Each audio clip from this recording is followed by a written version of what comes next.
हमारी नई नई शादी हुई थी कि अचानक मेरे पति को ऑफिस के काम से कुछ दिनों के लिए दूसरे शहर जाना पड़ा। पीछे से घर में बस मैं और मेरी सास ही थे। पति के जाने के बाद मेरी सास मुझ पर कुछ ज़्यादा ही प्यार लुटा रही थी। शाम को सास ही खाना बनाकर मुझे खिलाती। खाना खाकर मैं गहरी नींद में सो जाती और सुबह को जब मैं उठती तो मेरा पूरा बदन दर्द कर रहा होता। मुझे चला भी नहीं जाता। लंगड़ा कर चलती व चक्कर आ रहे होते। मुझे कुछ शक हुआ तो एक दिन मैं खाना अपने कमरे में ले गई और छुपा दिया और रोज की तरह सोने का नाटक करने लगी। रात को जो मैंने कमरे में देखा उससे मेरी चीख निकल गई। स्वाति एक अच्छे परिवार की काफ़ी पढ़ी लिखी व सभ्य लड़की है। घर में सभी ऐशो आराम थे, लेकिन वह जीवन में अपने दम पर कुछ करना चाहती थी। वह अपने पैरों पर खड़े होना चाहती थी, क्योंकि उसे लगता था कि जिंदगी का कोई भरोसा नहीं। जरूरी नहीं जीवन ऐसे आराम से ही बीते। इसलिए उसने नौकरी के लिए अप्लाई कर दिया और कुछ ही दिनों में उसकी नौकरी लग गई। अब वह रोज अपने ऑफिस में जाने लगी। उसके ऑफिस में एक काफ़ी शर्मीला लड़का भी नौकरी करता था।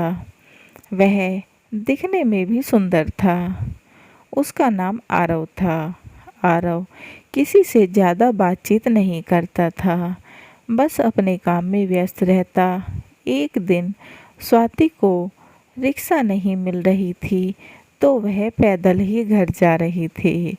तो रास्ते में आरव कुछ बुजुर्गों की मदद कर रहा था। उसे लगा वह उसे देखकर यह सब कर रहा है। अब वह रोज उसे जाते समय देखती। वह रोज गरीब बुजुर्गों की मदद करता, कभी खाना खिलाता तो कभी पैसे देता। वह यह सब देखकर काफ़ी खुश हुई और आरव को मन ही मन पसंद करने लगी। अब वह धीरे धीरे आरव से दोस्ती बढ़ाती है और रोज़ सोचती कि उसे बता दूंगी कि आरव से प्यार करने लगी है, लेकिन बोल नहीं पाती। समय ऐसे ही बीतता रहा और आरव की बस ऑफिस के काम के लिए ही बातचीत होती।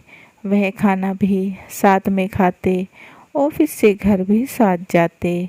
तो अब आरव को भी स्वाति से प्यार होने लगा, लेकिन वह भी उससे यह बोल नहीं पाता। एक दिन वह घर जाते समय एक रेस्टोरेंट में कॉफ़ी पीने चले गए। वहाँ हिम्मत कर स्वाति ने अपने मन की बात आरव से कह दी, तो आरव ने भी तुरंत हाँ कर दी और स्वाति से बोला, मैं भी तुमसे प्यार करता हूँ, लेकिन बोल नहीं पा रहा था। और दोनों एक दूसरे के गले लग गए। अब उनकी प्रेम कहानी काफ़ी समय तक चलती रही, लेकिन अभी तक दोनों ने घर पर शादी की बात नहीं की थी कि अचानक एक दिन आरव की माँ उससे बोली, कल ऑफिस मत जाना, लड़की वाले तुझे देखने आ रहे हैं। मैंने तेरा रिश्ता पक्का कर दिया है। लड़की का नाम सुनीता है। इतना सुनते ही आरव बोला, मम्मी मैंने अपने लिए लड़की पसंद कर रखी है और मैं उसी से शादी करूँगा। यह सुनकर आरव की माँ आग बबूला हो गई और आरव को काफ़ी समझाया, लेकिन जब वह नहीं माना तो माँ को उसकी जिद के आगे झुकना पड़ा। फिर स्वाति ने भी अपने घर बात की तो वह मान गए और दोनों परिवारों ने रिश्ता तय कर दिया और बड़ी धूमधाम से दोनों की शादी हो गई। आरव व स्वाति की शादीशुदा जिंदगी बहुत खुशहाल चल रही थी कि अचानक एक दिन आरव को 15 दिन के लिए ऑफिस की तरफ से शहर से बाहर जाना पड़ा। अब घर पर बस स्वाति और उसकी सास थी। आरव के जाने के बाद स्वाति की सास उस पर ज़्यादा ही प्यार लुटा रही थी और तो शाम का खाना भी वही बनाती। स्वाति को बोलती, बहू तू आराम कर, मैं बना लूँगी, और स्वाति को खाना खिला देती। स्वाति खाना खाते ही अपने कमरे में चली जाती और उसे जाते ही नींद आ जाती।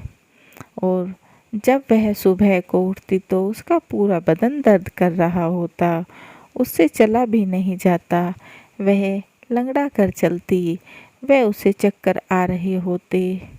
उसे लगा शादी व घर के काम के कारण थकान होगी। अब रोज उसके साथ ऐसा ही होने लगा। कई दिन बीत गए। स्वाति को समझ नहीं आ रहा था उसके साथ क्या हो रहा है। उसे कमजोरी महसूस होने लगी। एक रात आरव की माँ ने एक लड़के को उसके कमरे से निकलता हुआ देखा और तभी छुपकर उस लड़के की वीडियो बना ली और सुबह होते ही बहू से बोली, 4 दिन के लिए पति क्या बाहर गया, तूने अपने यार को घर पर बुला लिया।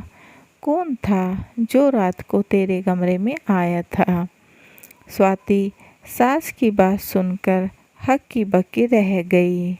उसके पैरों तले से जमीन खिसक गई। फिर आरव की मम्मी ने स्वाति को वह वीडियो दिखाई और बोली, बता कौन है ये। स्वाति रोते हुए बोली, मम्मी जी, मैं इस लड़के को नहीं जानती, कौन है ये और मेरे कमरे में कैसे आया। सास ने स्वाति की एक ना सुनी और उसे धक्के मारकर घर से निकाल दिया कि मैं ऐसी बदचलन बेशरम लड़की को अपने घर पर नहीं रख सकती। 4 दिन बाद जब आरव वापस आया तो उसकी माँ ने उसे भी वीडियो दिखाया और बेटे को बहू के खिलाफ भड़का दिया। आरव ने भी स्वाति को फ़ोन कर सारे संबंध खत्म कर दिए। यह बोलकर कि तुमने मुझे धोखा दिया है, अब मैं तुम्हारे साथ नहीं रह सकता, और फ़ोन काट दिया। स्वाति की आगे एक बात ना सुनी। 2-4 दिन ऐसे ही बीते कि एक दिन स्वाति कुछ काम से घर के बाहर जा रही थी कि उसे वही लड़का नजर आया जो उसके कमरे में आता था। स्वाति को देखते ही वह भी घबरा गया और भागने की कोशिश करने लगा, लेकिन स्वाति ने उसे पुलिस की धमकी दी और रोक लिया। स्वाति ने उससे पूछा, मैं तो तुम्हें जानती भी नहीं, फिर तुमने मेरी ज़िंदगी बर्बाद क्यों की। पुलिस के डर से उसने सब सच स्वाति को कह डाला कि मैं तुम्हारे कमरे में आता ज़रूर था, लेकिन मैंने तुम्हारी तरफ कभी नज़र उठाकर नहीं देखा, ना कभी तुम्हें छुआ। आगे जो उसने बताया उसे सुनकर स्वाति पर आसमान टूट पड़ा। दरअसल मैंने ये सब पैसों के लिए किया था। तुम्हारी सास मुझे पैसे देती थी तुम्हारे कमरे में आने के लिए और वीडियो बना लेती थी। तुम्हारे कमरे के पीछे की खिड़की सास खोल देती, मैं उसी से आता और आगे से निकल जाता और वह खाने में तुम्हें कुछ मिलाकर खिला देती थी जिससे तुम जाग न जाओ। इतना सुनते ही स्वाति आग बबूला हो उठी और उस लड़के को एक थप्पड़ जड़कर बोली, मेरे साथ चलो और ये सब बातें मेरे पति को बताओ, नहीं तो मैं तुम्हें पुलिस के हवाले कर दूंगी। फिर तुरंत स्वाति उस लड़के को लेकर पति के पास पहुंची। उसकी सास लड़के को देखकर घबरा गई। आरव ने भी उस लड़के को पहचान लिया और मारने को हाथ उठा दिया तो वह लड़का गिड़गिड़ाने लगा, मेरी कोई गलती नहीं है, मैंने आपकी पत्नी को हाथ तक नहीं लगाया। भैया मैंने सब आपकी माँ के कहने पर पैसों के लिए किया, क्योंकि आपकी माँ आपकी पत्नी को चरित्रहीन साबित कर घर से निकालना चाहती थी, ताकि वो आपकी शादी सुनीता से करा सके। अपनी माँ का सच जानकर राघव को उन पर शर्म आने लगी। फिर उसकी माँ ने बहुत माफ़ी मांगी, लेकिन आरव स्वाति को लेकर वह घर छोड़कर चला गया और अलग घर में स्वाति के साथ खुशी खुशी रहने लगा। कहानी कैसी लगी कमेंट बॉक्स में ज़रूर बताएं और चैनल को लाइक एंड सब्सक्राइब करना ना भूलें एंड बेल आइकन को ज़रूर दबाएं, ताकि ऐसी ही अच्छी अच्छी कहानियों के नोटिफिकेशन आपको मिलते रहें। And please guys support my channel समाप्त।